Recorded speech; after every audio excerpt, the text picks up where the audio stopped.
कुंभ राशि वाले बंधुओं, स्वागत है आप सभी का, अभिनंदन है मंथन भिंड यूट्यूब चैनल में। तो कुंभ राशि वालों, बेहद सावधानी से सुनना। अब राहु आपको रातों रात करोड़पति बनाएगा। जिसको राहु तारे उसे फिर कोई ना मारे। मतलब कि अब राहु आपके जीवन के हर एक दुख दर्द को मिटा देगा। आपका रक्षक, आपका सबसे बड़ा सिक्योरिटी गार्ड बनने वाला है। जी हाँ बंधुओं, राहु आपकी हर एक इच्छा मनोकामना को पूरी करके आपके जीवन में कामयाबी, सफलता, धन दौलत और आपसी प्रेम सब कुछ ला कर देगा। लेकिन इसके लिए आपको सावधानी बरतनी होगी। कुछ जरूरी उपाय क्रियाएं करने होंगे। राहु का संबंध किन ग्रहों के साथ है और कैसे राहु के अकेले उपाय करने से राहु अनुकूल नहीं होता। कुछ और जरूरी काम भी करने पड़ते हैं, अन्य ग्रहों को भी सहयोग में लेना पड़ता है। तब राहु के उपाय क्रियाएं और राहु की अनुकूलता आपके जीवन में आती है। याद रखना कि राहु आपके जीवन में सुख और दुख दोनों का कारक हो सकता है। राहु बहुत ज्यादा शुभ भी हो सकता है और बहुत ज्यादा अशुभ भी हो सकता है। निर्भर करता है कि राहु की आपकी कुंडली में क्या स्थिति है और सबसे ज्यादा महत्वपूर्ण कि आप राहु के स्वभाव को जानते हैं, समझते हैं कि नहीं। राहु के स्वभाव को यदि आप समझते हैं तो आप राहु से अपना काम निकलवा ही लेंगे, राहु को अपने अनुकूल बना ही लेंगे। फिर चाहे राहु आपकी कुंडली में नेगेटिव ही क्यों ना बैठा हो, आप राहु को पॉजिटिव बनाकर अपने जीवन में खुशियां और भगवान की कृपा, आशीर्वाद सब कुछ ले ही आएंगे। जी हाँ बंधु, तो आज का यह कार्यक्रम बेहद खास है। आज हम आपको वे छुपी हुई टिप्स बताएंगे ज्योतिष की, जो आपको कोई नहीं बताएगा। पेड प्रोग्राम में, यानी कि जब कंसल्टेशन होती है पेड, जहां लोग पैसे देते हैं, वहां पर लोग इन टिप्स के बारे में बात करते हैं, लेकिन हम आपको ये यूं ही मुफ्त में माई के प्रसाद के रूप में देने वाले हैं। तो इस कार्यक्रम की अनदेखी करना बड़ी भयानक भूल होगी। भूल कर भी इस कार्यक्रम को बीच में मत छोड़ना, अनदेखी मत करना, अंत तक इसे जरूर देखना। पहली चीज तो ये। दूसरी चीज ये कि हम आपको बताएंगे क्या करना है और क्या नहीं करना है, यानी डूज और डोंट्स के बारे में, जो राहु के बारे में है। ना केवल राहु बल्कि उसके सहयोगी ग्रहों के विषय में भी है। साथ ही साथ हम आपको बताएंगे कि कैसे राहु जब आपको उन्नति देना शुरू करेगा तो आप उसे लंबे समय तक बनाकर रख पाएंगे, क्योंकि राहु का राशि परिवर्तन हो चुका है। अब इसका लाभ लेने की बारी है। यदि अब आप चूक गए तो आने वाले समय में फिर कुछ भी नहीं हो सकता। हमने जैसा कि पिछले कार्यक्रमों में भी बताया कि राहु के राशि परिवर्तन के बाद 7 दिन का समय होता है, जब आप राहु को पूरी तरह से पॉजिटिव या पूरी तरह से नेगेटिव दोनों ही बना सकते हैं। तो ये 7 दिन बेहद खास होते हैं। बहुत ही बारीकी से इन 7 दिनों के विषय में आपको समझना है और एक एक करके कार्रवाई को गुप्त रूप से करना है। और फिर देखिए 7 दिन के बाद जब राहु पूरी तरह से सक्रिय होगा, यानी कि फुल्ली एक्टिव होगा, तब आपको कैसे यह बिल्कुल एक एक करके बारीकी से कामयाबी के मार्ग पर खींच कर लेकर जाता है। बेहद शक्तिशाली ग्रह है राहु, और आज के समय में तो यह किसी को भी सड़क से उठाकर राजा बना सकता है, करोड़पति अरबपति बना सकता है, हर एक दुख दूर कर सकता है। इसका प्रमाण आप खुद आज के समय में देख ही रहे हैं कि जिन्हें कोई जानता ही नहीं था, सोशल मीडिया की ताकत से वे लोग रातों रात स्टार बन चुके हैं, और बहुत सारे स्टार रातों रात मिट्टी में भी मिल चुके हैं। ये राहु का ही खेल है, माया जाल राहु का ही है। और वैसे भी कलयुग एक मायावी युग है, और ऐसे में राहु महाशक्तिशाली ग्रह बनकर उभरता है। तो इसके बारे में आपको जानना, गहराई से इसका अध्ययन करना, समझना बेहद आवश्यक है। राहु की अच्छी बुरी स्थितियों के विषय में कुंडली के अनुसार हम पिछले कार्यक्रमों में आपको बता चुके हैं। आज हम आपको बताएंगे राहु के स्वभाव और उसकी अनुकूलता कैसे जीवन में लेकर आनी है, इसके विषय में। उम्मीद करते हैं बंधुओं कि आप इस कार्यक्रम में अंत तक रुकेंगे, हमारी बात, हमारी भावनाओं को समझ चुके हैं। अब भी आप यदि इस कार्यक्रम को छोड़कर जाते हैं तो आपसे ज्यादा दुर्भाग्यशाली हमें नहीं लगता कि कोई और व्यक्ति होगा, क्योंकि स्वयं महामाई की कृपा, उनका आशीर्वाद आपके पास आया है इस कार्यक्रम के रूप में। क्योंकि हम माई के दास हैं, उनके तुच्छ से सेवक हैं, और हम जो भी कुछ आपको बताते हैं वो केवल और केवल महामाई की कृपा, उनकी अनुभूतियों के आधार पर बोलते हैं। तो ऐसे में आपको इसे माँ का आदेश समझकर मान लेना चाहिए और इस पर अमल करना चाहिए। तो बस बंधु, उम्मीद करते हैं कि आप हमारी भावनाओं को समझ रहे हैं। अब कार्यक्रम में अंत तक अवश्य ठहरेंगे। तो चलिए अपने विषय को शुरू करते हैं, लेकिन इससे पहले महामाई का जयकारा तो लगाना ही पड़ेगा, क्योंकि उनके बिना तो कुछ भी संभव नहीं है। प्रेम से कमेंट बॉक्स में लिख डालिए, जय मां भद्रकाली कृपा करो। महामाई निश्चित तौर पर आपके ऊपर कृपा कर चुकी हैं, तभी यह कार्यक्रम आपको मिला है, वरना इतनी कार्यक्रमों की भरमार है कि कहां कौन सा कार्यक्रम गुम हो जाएगा, कब किसको कौन सा मिलेगा, ये तो भाग्य की ही बात है। साथ ही कमेंट बॉक्स में लिख डालिए कि मैं भी माई के परिवार का हिस्सा हूं। सौभाग्य की बात है कि महामाई के परिवार का हिस्सा बनने का अवसर आपको मिला है। याद रखना कि यह जो कार्यक्रम है यह माई के धाम से प्रसारित हो रहा है और इसमें बताई गई हर एक बात की पूरी जिम्मेदारी हम लेते हैं कि ये बातें प्रमाणित हैं। चलिए अपने अब मूल विषय को शुरू करते हैं। प्यारे मित्रों, हमारे अत्यंत प्रिय और परम पूज्य अमिताचार्य जी के पास मां बगलामुखी और मां भद्रकाली की साधनाओं का वर्षों का अनुभव है और माता रानी की इनके ऊपर पूर्ण कृपा और सिद्धि है। आचार्य जी ने अपने सटीक कुंडली विश्लेषण और श्रेष्ठतम उपायों के माध्यम से हजारों लोगों के जीवन को खुशियों से भरा है। आचार्य जी का कुंडली विश्लेषण और उपाय करवाने का तरीका इतना अद्भुत है कि जीवन के हर एक दुख और कष्ट का कारण जड़ से ही समाप्त हो जाता है।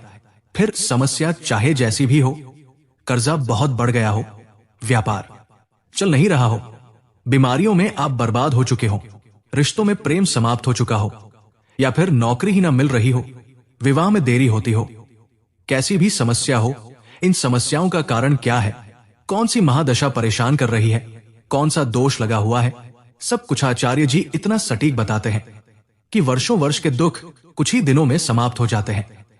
अगर आपके जीवन में भी कोई ऐसी संकट की घड़ी है तो यही सही समय है जब आप पूज्य आचार्य जी के हाथों से अपनी कुंडली का विश्लेषण करवाएं और वर्षों से चल रहे दुखों और संकटों के इस चक्र से बाहर निकल जाए। प्यारे मित्रों, अभी वीडियो में दिए गए नंबरों पर फोन करिए और अपनी कुंडली का श्रेष्ठतम आकलन करवा डालिए। जिंदगी बदलने का यह सबसे बड़ा मौका हाथ से मत जाने दीजिएगा। जय माई की, महामाई आपका कल्याण करे। बंधुओं, अब ध्यान से सुनिए। राहु एक ऐसा ग्रह है जिसके पास केवल सिर है, शरीर नहीं है। मतलब कहने का यह है कि यह दिमाग से खेलता है, विचारों से खेलता है। आपके मन में जैसे भी विचार उठ रहे हैं, चाहे वो पॉजिटिव हो, नेगेटिव हो, अच्छे हो, बुरे हो, वे सारे के सारे विचार कहीं ना कहीं राहु से ही प्रभावित होकर आपके मन में आ रहे हैं। अब यदि आपके मन में नेगेटिव विचार बहुत ज्यादा रहते हैं, आपका मन खराब रहता है, मन उदास रहता है, निर्णय लेने की क्षमता समाप्त हो चुकी है और आप जल्दी दूसरों से प्रभावित हो जाते हैं, सुखी या दुखी हो जाते हैं किसी की बात सुनकर, तो निश्चित तौर पर राहु आपके हित में तो काम नहीं कर रहा है। ये बड़ा ही सरल नियम है जानने का। और यदि आपके ऊपर किसी की बातों का कोई प्रभाव नहीं पड़ता, आप अडिग विचारों वाले हैं, निर्णय जो एक ले लिया उस पर अडिग रहते हैं और अपने काम को मन लगाकर करते हैं और अंतिम निर्णय तक, यानी कि काम को अंत तक पहुंचाते हैं और भगवान पर पूरी आस्था और विश्वास रखते हैं, सबका सम्मान करते हैं, प्रेमी स्वभाव के हैं, तो निश्चित तौर पर राहु आपके लिए पॉजिटिव है और हमेशा रहेगा। अब यहां तक आपने समझ लिया कि राहु पॉजिटिव है आपके विचारों से, नेगेटिव भी है तो आपके विचारों से। लेकिन यहां पर एक छोटा सा पेच है और ये पेच है चंद्रमा। जी हां, चंद्रमा मनसो जाता है। चंद्रमा आपका मन है। राहु मन को प्रभावित करता है, लेकिन चंद्रमा आपका मन ही है। अब ऐसे में यदि चंद्रमा आपका खराब हो गया तो राहु को खराब होना ही पड़ेगा। इसलिए चंद्रमा को अनुकूल बनाना। कहने का मतलब यह है कि राहु के उपाय करें, इससे पहले चंद्रमा के उपाय करने अनिवार्य रहते हैं, वरना राहु के उपाय निष्फल होते हैं। इसीलिए लोग अक्सर ये कहते पाए जाते हैं कि हमने तो इतने उपाय कर लिए, राहु के इतने सारे उपाय कर लिए, तब भी राहु अनुकूल नहीं हुआ, हमें तो लगातार घाटा होता जा रहा है, हम लगातार गड्ढे में और ज्यादा दबते चले जा रहे हैं, घुसते चले जा रहे हैं। तो कैसे उपाय कामयाब करेंगे, कैसे आगे बढ़ेंगे? इसका पेच यही है कि पहले चंद्रमा को अनुकूल बनाइए। चंद्रमा को अनुकूल आप कैसे बनाएंगे? 3 रास्ते हैं जिनसे आप चंद्रमा को अनुकूल बना सकते हैं। चंद्रमा आपका मन है, ये बात आप ध्यान से समझ लीजिए, अपने मन में बिठा लीजिए। चंद्रमा को अनुकूल बनाने का सबसे शक्तिशाली उपाय आपको हम आज दिए देते हैं। ये उपाय ना केवल चंद्रमा को बेहद सबसे ज्यादा तेजी से अनुकूल बनाएगा, साथ ही साथ आपके आसपास जो आपका ऊर्जा क्षेत्र है जैसे इंग्लिश में ऑरा कहते हैं, हिंदी में आपका ऊर्जा चक्र कहते हैं, या फिर ऊर्जा शरीर कहते हैं। 7 शरीरों के विज्ञान में ऊर्जा शरीर हमारे जो अन्नमय कोश है यानी भौतिक शरीर के बाद दूसरा शरीर होता है, जो हमें घेर कर रखता है, हमारे शरीर से 1 फीट के दायरे में हमें घेर कर रखता है। इस ऊर्जा शरीर को पूरी तरह से प्योर कर देता है। जब आपका ऊर्जा शरीर पूरी तरह से प्योर होता है, शुद्ध होता है, तो यह पीले रंग का दिखाई देता है। एक योगी ही इसे देख सकता है, हर कोई नहीं देख सकता। लेकिन अब यहाँ पर वैज्ञानिक भाई बंधु आ जाएंगे जो कुतर्क करेंगे कि इसकी क्या गारंटी है कि ऊर्जा शरीर होता है। तो विज्ञान भी अब इस बात को मानने लगा है। एक कैमरा बना है आज के समय में, आप खुद सर्च कर लेना कहीं पर जाकर, किरिलियन फोटोग्राफी। किरिलियन फोटोग्राफी के नाम से एक टेक्नोलॉजी है जो एक विशेष कैमरा पद्धति पर कार्य करती है।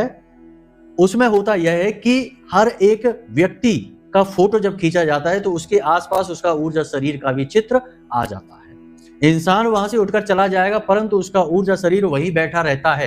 ये बात निश्चित है कि जब कोई इंसान कहीं जाता है तो उसका ऊर्जा शरीर कुछ समय तक वहीं बैठा रहता है, इसीलिए उसकी मौजूदगी का एहसास भी वहां बना रहता है। आपने अक्सर ये देखा होगा कि कोई इंसान किसी मीटिंग से, किसी सभा से, महफिल से उठकर चला जाता है, लेकिन उसके जाने के बाद भी उसकी मौजूदगी, उसकी कही गई बातों का प्रभाव रहता है। लोग उसके बारे में बात करते हैं, विचार करते हैं। क्यों? क्योंकि वह पूरी तरह से अभी नहीं गया है, उसका ऊर्जा शरीर अभी वहां है, उसे जाने में समय लगेगा। सामान्य तौर पर यह अवधि आधे घंटे से लेकर 2.5 से 3 घंटे तक की भी हो सकती है। यह है विचित्र बात। तो आप इस बात को इस तरह भी समझ सकते हैं। देखो, प्रमाण हम इसलिए देते हैं ताकि हर बात आपको विश्वसनीयता से समझने में आसानी हो, क्योंकि बहुत सारे लोग हैं जो वहम के शिकार रहते हैं, बहुत सारे लोग हैं जो कुतर्क भी करते हैं। तो जहां तक हो सकता है प्रमाण हम देने की कोशिश करते हैं। यहां तक आपने सारी बात समझ ली। अब बात करते हैं उस महाशक्तिशाली उपाय की जो चंद्रमा को कुछ ही दिनों में आपके अनुकूल बनाएगा। जी हाँ, ध्यान से समझिए। अब चंद्रमा जो है आपका मन है और मन की गति बहुत ज्यादा होती है। ठीक है, यहीं पर उपाय छिपा है, ध्यान से समझिए। मन की गति बहुत ज्यादा होती है, इतनी ज्यादा कि 1 सेकंड में ही सैकड़ों विचार मन में आ जाएंगे, इतनी तेज गति है। तो इस गति को रोकना यही चंद्रमा का उपाय है। कैसे रोकेंगे आप? आपको क्या करना है कि रोज सुबह जब आप सोकर जागे, उसके बाद अपने नित्य कर्म से मुक्त होने के बाद थोड़ी देर के लिए सुखासन में बैठ जाइए, ज्ञान मुद्रा लगाकर। यह जो अंगूठा है यह आपका मंगल है, यह उंगली जो है यह तर्जनी, यह गुरु है। तो इन दोनों को मिला देंगे जब हम इस तरह से और सुखासन में बैठेंगे जैसे योगी बैठते हैं। 10 से 15 मिनट के लिए बस आंखें बंद करके बैठना है। अब होगा यह कि जैसे ही आप बैठेंगे आपके मन में सैकड़ों विचार आने लगेंगे। कुछ विचार ऐसे होंगे कि क्यों बैठे हैं यहाँ पर, क्यों समय खराब कर रहे हैं, कुछ नहीं होता, ये सब फालतू बातें हैं, चलो उठो कुछ काम करना शुरू करो। ऐसे भी विचार आएंगे, ये विरोधाभासी विचार होते हैं। यही वो विचार हैं जो आपको, आपके चंद्रमा को कभी अनुकूल होने नहीं देंगे। तो इन विचारों से आपको बचना है। तो आपको तब भी वहीं बैठना है। मन में विचार आए, उन विचारों को निरस्त करते जाइए। मन में विचार आएंगे, दुकान पर जाना है, ये काम करना है, पैसे लेने हैं, फिर सोचना है कि जब जाएंगे तब देखेंगे, अभी इसको छोड़ो। आंख बंद करके इसी तरह से आपको बैठना है। यकीन मानिए, बहुत ज्यादा प्रभावशाली उपाय है ये। इस उपाय को आपको लगातार करना है। 4-5 दिन तक तो आपको बहुत ही ज्यादा असुविधा होगी, मन खराब होगा, क्या कर रहे हैं, फिजूल में बैठ गए हैं। ये वही 4-5 दिन है जिनको कुछ बनना होता है, वो लोग इसे पार करके आगे बढ़ जाते हैं। और जिनको कुछ नहीं करना होता, केवल मुफ्त में ही सब कुछ चाहिए या जल्दी जल्दी सब कुछ चाहिए, वे लोग इन्हीं 4-5 दिनों में टूट जाएंगे और पीछे हट जाएंगे और काम छोड़ देंगे। आपको नहीं छोड़ना है। आपको रोज प्रतिदिन 10 से 15 मिनट बैठना है, कोई हरकत नहीं करनी, हाथ पैर हिलाना नहीं, सिर हिलाना नहीं, आंखें खोलनी नहीं, बस बैठना है। या तो आप अपने आराध्य की तस्वीर अपनी आंखों के बीच ले आइए, हनुमान जी हैं या भोलेनाथ हैं, जिसकी भी आप पूजा करते हैं, उनकी तस्वीर ले आइए, उस पर ध्यान लगाइए, उनके चित्र को देखिए, या फिर कुछ भी ना देखिए, बस केवल अंधकार को महसूस करिए जो आंखों में आपके मन के अंदर दिखाई दे रहा है। उसी अंधकार में फिर तरह तरह की प्रकाशमय रोशनियां दिखाई देनी शुरू हो जाएंगी। धीरे धीरे विचार आने कम हो जाएंगे और 1-8 महीने के अभ्यास से बहुत ही कम विचार आपके मन में आएंगे। जब ये स्थिति होगी, चंद्रमा आपका पॉजिटिव हो जाएगा, बेहद शक्तिशाली हो जाएगा और आपका ऊर्जा क्षेत्र इतना शक्तिशाली हो जाएगा कि फिर कोई भी तंत्र मंत्र मारण वशीकरण या नजर टोना टोटका आपका बाल भी बांका नहीं कर पाएगा। ये सबसे शक्तिशाली उपाय है और इसमें आपका क्या लगा? कुछ भी नहीं, एक पैसे का भी सामान नहीं लगा। अपने आप ही सारा जो नकारात्मक वातावरण था आपने ठीक कर लिया। जैसे कि हमारा शरीर भी अपने आप को ही ठीक कर लेता है, कहीं कुछ चोट लग जाती है तो खुद ही भर लेता है उसे और ठीक कर लेता है, कुछ नहीं लगता। बाहरी दवाइयां तो केवल इसलिए लगाई जाती है ताकि कोई इन्फेक्शन ना हो जाए, यानी कि वातावरण बने ताकि शरीर अपना काम कर सके। ऐसे ही हमारे अंदर खुद इतनी क्षमता है कि हम अपनी गतिविधियों से, कार्यों से ग्रहों को अनुकूल बना सकते हैं, अपनी एनर्जी को प्योर कर सकते हैं और हर एक नेगेटिविटी से लड़ सकते हैं। बात आपको समझ में यदि आई हो तो कमेंट बॉक्स में जय माई की एक बार फिर से लिख देना। फ्री है, कोई पैसे तो लग नहीं रहे, बस भाव है आपका। तो यहां तक आपने समझा। अब दूसरा उपाय, हमेशा कम से कम सोमवार के सोमवार शिवलिंग पर कच्चा दूध अवश्य चढ़ाइए, बहुत ही ज्यादा जरूरी है। और उसी सोमवार के दिन दूध से बनी खीर चावल की छोटी कन्याओं को भी अवश्य खिलाइए। आपका चंद्रमा इतना शक्तिशाली हो जाएगा कि कुंडली में वो चाहे किसी भी अवस्था में हो, चाहे शनि और चंद्रमा की युति विष दोष ही क्यों ना बना रही हो, अष्टम में चंद्रमा बैठकर दूषित ही क्यों ना हो गया हो, आपका काम खराब नहीं होगा, चंद्रमा स्ट्रांग हो जाएगा। ठीक है, तो ये काम आपको जरूर करने हैं। अब आपको हम बताते हैं कि राहु चंद्रमा से कैसे कनेक्टेड है, कैसे जुड़ा हुआ है। देखो, वैसे तो ज्योतिष ये कहता है कि राहु चंद्रमा को ग्रहण लगा देता है, लेकिन चंद्रमा को ग्रहण लगाने से आप भाव समझिए क्या है।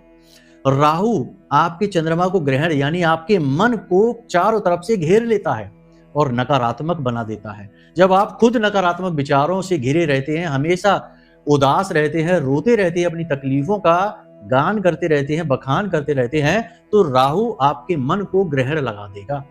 इसीलिए कहते हैं ज्योतिष में कि राहु चंद्रमा को ग्रहण लगाता है। लेकिन यदि आपका मन बहुत मजबूत है, यानी चंद्रमा बहुत स्ट्रांग है, तो राहु आपके मन को पंख भी लगा देता है। इसीलिए तो कहा जाता है कि जिसको राहु तारे उसे फिर कोई ना मारे। तो आपने चंद्रमा मजबूत करने के उपाय समझ लिए। पुरुष हैं तो दाहिने हाथ में चांदी का कड़ा पहनिए, महिलाएं हैं तो बाएं हाथ में बाई कलाई में पहनिए। गले में कुछ नहीं पहनना है क्योंकि गले का भाग बुध का होता है और चंद्रमा और बुध में बुध जो है वो चंद्रमा से शत्रुता मानता है। वैसे तो पिता पुत्र हैं, लेकिन चंद्रमा से बुध बहुत ज्यादा शत्रुता मानता है, तो आपका बुध खराब हो जाएगा यदि गले में आप चांदी की चैन, चांदी का लॉकेट कुछ भी पहनते हैं तो आप अपनी कलाई पर पहनिए, ये ठीक रहेगा। कोई भी मोती, कोई भी नग, कोई भी पत्थर मत धारण करिए। पत्थरों पर भरोसा करना मूर्खता है।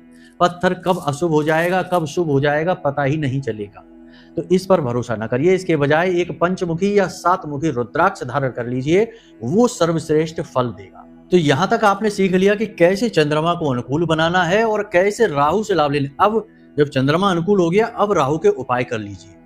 राहु कैसा भी हो आपके लिए पॉजिटिव हो जाएगा। जो भी उपाय हम कार्यक्रमों में बताते हैं, या जो भी जैसे नारियल वाला उपाय है, नील वाला उपाय है, जो भी राहु के उपाय बताते हैं, जैसे काला कंबल दान करने का उपाय है, वो उपाय कर लीजिए। अब राहु आपको 100% पॉजिटिव फल देगा। ठीक है, यहां तक राहु चंद्रमा का। अब चूंकि गुरु भी अतिचारी चल रहे हैं, तो गुरु से भी आपको लाभ मिलेगा, लेकिन गुरु से भी लाभ तभी मिलेगा जब चंद्रमा आपका पॉजिटिव होगा, क्योंकि जैसे चंद्रमा का संबंध राहु से है, उसी प्रकार चंद्रमा का संबंध गुरु से भी है। असल में गुरु भी चंद्रमा के पिता ही कहे जाते हैं। अब वो एक अलग है कि किस तरह से यह संबंध बनता है, वो एक अलग कहानी, अलग बखान कथा है, उसे कभी और समझाएंगे। लेकिन यहां पर भी पिता पुत्र का नाता बनता है, और जब चंद्रमा गुरु के साथ मिलते हैं तो बहुत ही सुंदर गज केसरी योग बन जाता है। तो सबसे पहले तो आपको अपने गुरु को स्थापित करना है। हमने पिछले कार्यक्रमों में भी बताया है कि घर में कैसे कांच की कटोरी में आप गुरु को स्थापित करेंगे, ईशान कोण में, या फिर अपनी कुंडली में गुरु की स्थिति अवस्था को देखकर उस हिसाब से अपने घर में यदि आप स्थापित कर देंगे तो सोने पे सुहागा हो जाएगा। ठीक है, तो ये हो गया। दूसरा, अब आपको हम बताते हैं एक ऐसी शक्तिशाली क्रिया उपाय जिसे आपको कर लेना है चुपचाप, बिना किसी को बताए। इससे भी गज केसरी योग प्रतिदिन आप स्वयं के लिए निर्मित करेंगे। यानी आपका हर काम बनेगा। आप घर से बाहर निकलने से पहले ये काम कर लेना। कोई आपका बाल विवाह नहीं कर पाएगा। नौकरी पर खतरा है तो टल जाएगा, बिजनेस चल नहीं रहा तो चलने लगेगा, पैसा आ नहीं रहा, अटक रहा है, रुक रहा है, मान सम्मान जा रहा है, सब कुछ पॉजिटिव हो जाएगा। टेंशन की कोई बात नहीं। करना क्या है, आपको लेनी है एक चांदी की डिब्बी। चांदी की डिब्बी यदि नहीं मिल रही है तो कोई बात नहीं, कांच की एक छोटी सी प्याली ले लीजिए। उस प्याली में थोड़ा सा गंगा जल डालिए और गुलाब जल, 2-2 बूंदे डालनी है, ज्यादा नहीं। उसके बाद थोड़ी सी केसर या फिर हल्दी। केसर मिल जाए तो सर्वोत्तम है, लेकिन हल्दी है तब भी काम चलेगा। हल्दी गुरु का प्रतीक है। थोड़े से चावल आपको डालने हैं। अब देखिए कितना सुंदर कॉम्बिनेशन बन रहा है कि कांच की प्याली चंद्रमा है और हल्दी गुरु है, चावल शुक्र का प्रतीक बन रहे हैं। अब यहां पर आपने गंगा जल को मिला दिया और गुलाब जल को मिला दिया, यानी खुशबू मिला दी, यानी खुशबू भी आपका शुक्र का काम करेगी। यानी शुक्र, गुरु, चंद्रमा, 3 ग्रहों का लाभ आपको प्राप्त होगा। अब इसे, ये जो टीका बना यानी छोटा सा तिलक यानी बनेगा, इसे आपको लगाना कहाँ है? पहले तो अपने माथे पर लगाइए, फिर अपनी जुबान पर लगाइए और उसके बाद अपनी नाभि पर लगाइए। 3 जगह पर इस टीके को, इस तिलक को लगाना है। ये बहुत ही शक्तिशाली उपाय है। इससे आपका गुरु मजबूत हो जाएगा, चंद्रमा मजबूत हो जाएगा, शुक्र तो मजबूत होगा ही होगा। आपके माथे पर भगवान भोलेनाथ का, यानी जिसे आज्ञा चक्र कहते हैं, यहाँ पर भगवान भोलेनाथ का वास होता है। भोलेनाथ की पूर्ण कृपा आपको प्राप्त हो जाएगी। साथ ही साथ आपके जुबान पर मां सरस्वती का वास होता है और सरस्वती प्रसन्न तो और राहु प्रसन्न हो जाता है, क्योंकि राहु की आराध्य देवी सरस्वती हैं। और नाभि पर स्वयं नारायण श्री हरि विष्णु का वास होता है माता लक्ष्मी के साथ। तो वहां पर तो भगवान की पूर्ण कृपा आपको प्राप्त हो ही रही है। सर्वश्रेष्ठ उपाय है। इस कार्य को आप आज से ही, जब आप इसे सुन रहे हैं, इस कार्य को आज से ही आप करना शुरू कर दीजिए। लगातार 7 दिनों तक तो इसे करना ही करना है। अब ध्यान से सुनिए कि वो चीजें जो आपको भूल कर भी किसी को नहीं देनी है। अपनी घड़ी किसी को मत दे देना भूल कर भी। अपना कोई भी इलेक्ट्रॉनिक सामान कभी किसी को मत देना। देखो, आज के समय में लेन देन का युग नहीं बचा, वो जमाना और था। अब जमाना यह है कि लोग आपकी चीजें ले लेंगे, उपयोग करेंगे और उसमें कुछ न कुछ टोना टोटका भी कर देंगे। मतलब कि एक तो आपका एहसान मानना चाहिए कि आपने चीज दी, वो तो नहीं, उल्टा आपको बर्बाद करने की व्यवस्था जमा देंगे। इसीलिए जो लोग आज के समय में कपड़ों का, गाड़ी का, वाहन का, मोबाइल, घड़ियों आदि का लेन देन अक्सर करते पाए जाते हैं, वे सबसे ज्यादा दुखी होते हैं। उनको कोई बचा ही नहीं सकता, क्योंकि वे फंस जाते हैं इस माया जाल में, प्रेम के माया जाल में। ये झूठा प्रेम का माया जाल है। तो आपको इन चीजों का लेन देन करना ही नहीं। कोई भी इलेक्ट्रॉनिक सामान, अपना घड़ी, मोबाइल या कोई भी, किसी को नहीं देना है, किसी हालत में नहीं देना है। बननी है तो बने, ना बननी है तो बात ना बने, लेकिन आपको नहीं देना है। पहला काम तो ये। दूसरा, अपने वस्त्र किसी को भी पहनने को नहीं देना। तीसरा, अपने जूते, चप्पल वगैरह यूं ही प्रयोग के लिए भी किसी को नहीं देने हैं। ये बहुत ही गलत होता है। अब सबसे महत्वपूर्ण बात कि आने वाले 7 दिनों में, यानी 18 तारीख से 7 दिन जोड़ लेना। इन 7 दिनों में आपको कैश यानी पैसा अपने हाथ से किसी को नहीं देना है। देखिए, सामान खरीद रहे हैं, वहां पैसा दे रहे हैं, वो एक अलग बात है। वहां आप सामान ले रहे हैं, किसी की सेवाएं ले रहे हैं, कुछ काम करवा रहे हैं। जैसे मैकेनिक ने आपका कोई सामान सही कर दिया, उसको पैसा दे रहे हैं, लेकिन उसने बदले में आपको अपनी सेवा भी दी है, तो वो व्यापार है, वाणिज्य है। वहां की बात नहीं हम कर रहे। लेकिन किसी ने मदद मांगी पैसे की, हमें उधार दे दो, नहीं देना है। किसी ने मदद मांगी, नहीं देना है। दान में कैश रुपया दे रहे हैं, कोई भिखारी आ गया, उसको 10-20 रुपए 50 दे रहे हैं, नहीं देना है। भोजन करा देना है। क्योंकि ऐसे समय में जब बड़े ग्रह राशि परिवर्तन करते हैं, खास तौर से जो जीवन पर सीधा प्रभाव डालते हैं धन को लेकर, ऐसे समय पर धन का लेन देन नहीं करते हैं। यही बात हमने कही थी जब शनिदेव ने राशि परिवर्तन किया था और मीन राशि में आए थे राहु के साथ पिशाच योग बनाने। तब भी हमने यही बात कही थी कि रुपए का, कैश का लेन देन यूं ही मत करना। यानी कि किसी की मदद, किसी की उधारी, किसी को कर्जा चुकाने के लिए भी पैसा मत देना। बाकी और चीजों को आप समझदार हैं, खुद ही जानते हैं, हमने बता भी दिया है। यही बात हम आपसे फिर कहते हैं। इन 7 दिनों के बाद फिर आप भले ही किसी को दे देना। देते समय भी देख लेना कि वो इंसान कैसा है। क्योंकि आपके साथ अक्सर ऐसा होता है कि लोग अपना मतलब सीधा करके निकल जाते हैं, आप देखते रह जाते हैं, क्योंकि आप ठहरे भोले भाले दिल के इंसान, और लोग आपको बहुत जल्दी ठग लेते हैं, परेशान कर देते हैं, आपकी भावनाओं से खिलवाड़ कर लेते हैं। उन्हें पता है कि आपके बटन कहाँ हैं, उन्हें बस आपका बटन दबाना है, यानी कि दुखड़ा रोना है, मगरमच्छ के आंसू बहाने हैं, और आप पिघल जाएंगे और जो चाहे वो लेकर निकल जाएंगे। तो वो देख लेना थोड़ा आप। तो बाकी की सारी चीजें आप समझ लो। देखो, हमने आपको सारी चीजें विस्तार से बताई हैं। इन चीजों को जीवन में लेकर आइए। और एक बात खास याद रखना कि चंद्रमा को आपको अनुकूल यदि करना है तो अपनी माँ के पैर प्रतिदिन आपको छूने हैं और माँ की सेवा करनी है। और सबसे महत्वपूर्ण कि माँ को हो सके तो कुछ ना कुछ गिफ्ट, उपहार या सिर्फ मिठाई कुछ खाने को दे देना, जिससे माँ के चेहरे पर मुस्कुराहट आ जाए। माँ मुस्कुराएंगी तो चंद्रमा मुस्कुराएगा, तो आपका मन प्रसन्न होगा। और फिर देखो, राहु, केतु, गुरु, बुध, शुक्र सारे ग्रह अनुकूल हो जाते हैं। तो उम्मीद करते हैं कि सारी बातें आपने समझ ली हैं। अब यदि कोई प्रश्न मन में उठे तो वीडियो में हमने नंबर दे रखा है। कुंडली का विश्लेषण कराना है तो नंबरों पर फोन करिए। हम स्वयं आपकी कुंडली का आकलन करेंगे, आपकी कुंडली के दोष, योग, युतियों और रुकावटों, परेशानियों को स्पष्ट तौर पर आपको बताएंगे, उनके सटीक उपाय देंगे, जिससे आपको कुछ ही दिनों में राहत दिखाई देगी। हजारों लोगों को राहत दिखाई दी है तो आपको क्यों नहीं दिखाई देगी? आप कोई अलग थोड़े ही है। तो बस आप अपनी शंका का समाधान करिए और जीवन में आनंद प्राप्त करिए, क्योंकि जीवन दुख भोगने के लिए ही नहीं मिला है, सुख के लिए भी मिला है, आनंद के लिए भी मिला है। तो उम्मीद करते हैं कि आप हमारी बातें समझ चुके हैं। अब बस आपसे विदा चाहेंगे। हमेशा हंसते रहिए, मुस्कुराते रहिए, सकारात्मक रहिए, महामाई पर अपनी आस्था और विश्वास बनाकर रखिए, क्योंकि आपका उद्धार तो वहीं से होना है। तो प्रेम से बोलिए जय माई की। हमारे प्रिय और परम पूज्य आचार्य जी ने अपनी साधनाओं के अनुभवों पर आधारित शक्तिशाली उपाय और क्रियाओं के माध्यम से हजारों लोगों के जीवन को पूरी तरह से बदला है। आचार्य जी के द्वारा बताया गया हर एक उपाय इतना सटीक और कारगर होता है कि जो भी इसे पूरे भाव के साथ कर लेता है, उसे साक्षात महामाई की कृपा और आशीर्वाद प्राप्त हो जाती है। इसलिए निसंकोच इन उपायों को पूरे भाव के साथ करिए, आपका कल्याण होगा। जय माई की।